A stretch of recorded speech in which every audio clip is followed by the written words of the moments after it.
संतोष देशमुखांच्या हत्येमुळे महाराष्ट्रात संतापाची लाट उसळली आहे। या प्रकरणातला आरोपी कृष्ण आंधळे अद्यापही फरार आहे, तो पोलिसांना सापडतच नाहीये। मात्र या प्रकरणातील इतर 3 आरोपींनी आता अत्यंत महत्त्वाची कबुली दिली आहे, ज्यामुळे हा खटला लवकरात लवकर निकाली लागण्याची अपेक्षा व्यक्त केली जाते। याचा आढावा घेणारा लोकशाही मराठीचा एक खास रिपोर्ट आपण आता पाहूयात।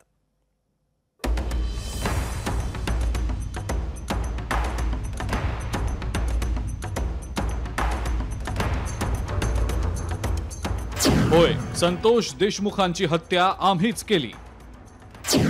सुदर्शन घुलेसह 3 आरोपींची कबुली। देशमुखांच्या मारेकऱ्यांना अद्दल घडवा। बीडच्या मस्साजोगचे सरपंच संतोष देशमुखांच्या हत्येला आता 3 महिने उलटून गेले। आता या प्रकरणात मोठी आणि खळबळजनक माहिती समोर आलेली आहे। प्रमुख आरोपी असलेल्या आणि वाल्मिक कराडसाठी काम करणाऱ्या सुदर्शन घुले, जयराम चाटे आणि महेश केदार यांनी आता तोंड उघडलंय। होय, आम्हीच संतोष देशमुखांची हत्या केली आहे असं म्हणत या तिघांनीही कबुली दिली आहे। आम्ही आवादा कंपनीमध्ये खंडणी मागण्यासाठी गेलो। त्याच दिवशी प्रतीक घुलेचा वाढदिवस होता।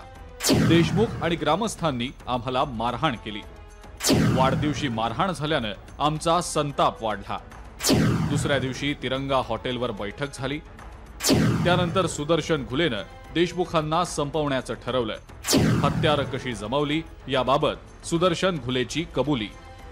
यातला मोरक्या जो गँग लीडर सुदर्शन घुले आहे, हा मुख्य आरोपी जो वाल्मिक कराड याच्या म्हणण्यानुसार कसा वागत होता हे देखील आज न्यायालयात आम्ही स्पष्ट केलेलं आहे। आरोपींना सगळी कागदपत्र त्यांना जी हवी होती ती देण्यात आलेली आहे। 10 एप्रिलला आरोपी तर्फे आम्ही कोर्टाला एक चार्ज देऊ की न्यायालयाने यांच्यावर कोणकोणते गुन्हे हे करावेत। 3ही आरोपींनी दिलेली ही कबुली पाहता संतोष देशमुखांची हत्या ही खंडणीच्या वादातूनच झाल्याचं समोर आलेलं आहे। आता आरोपींच्या कबुलीनंतर तरी या प्रकरणाचा निकाल लवकरात लवकर लागावा अशी अपेक्षा धनंजय देशमुख यांनी व्यक्त केली आहे।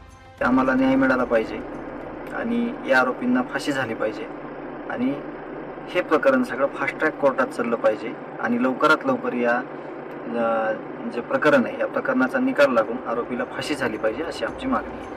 तर आता या प्रकरणी सामाजिक कार्यकर्त्या अंजली दमानी यांनी धनंजय मुंडेंवर गंभीर आरोप केलेत। त्याचबरोबर धनंजय मुंडे यांना सुद्धा संतोष देशमुख हत्या प्रकरणात सह आरोपी करण्याची मागणी त्यांनी केली आहे।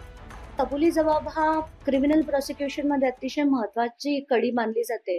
तर आताच्या घटनेला हे सेक्शन 25 खाली म्हणजे पोलिसांसमोर झालंय का सेक्शन 164 खाली न्यायाधीशांपुढे झालंय मॅजिस्ट्रेट कोर्टाच्या।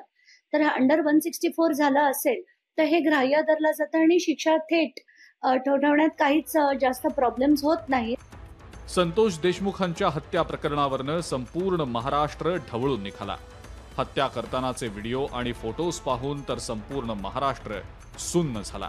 आता या प्रकरणातील आरोपींनी हत्येची कबुलीही दिल्याचं समजतंय।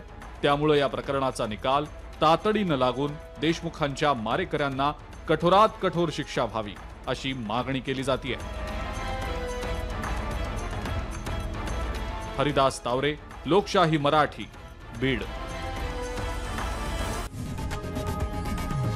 लोकशाही मराठी ऐका, पहा, जागरूक रहा।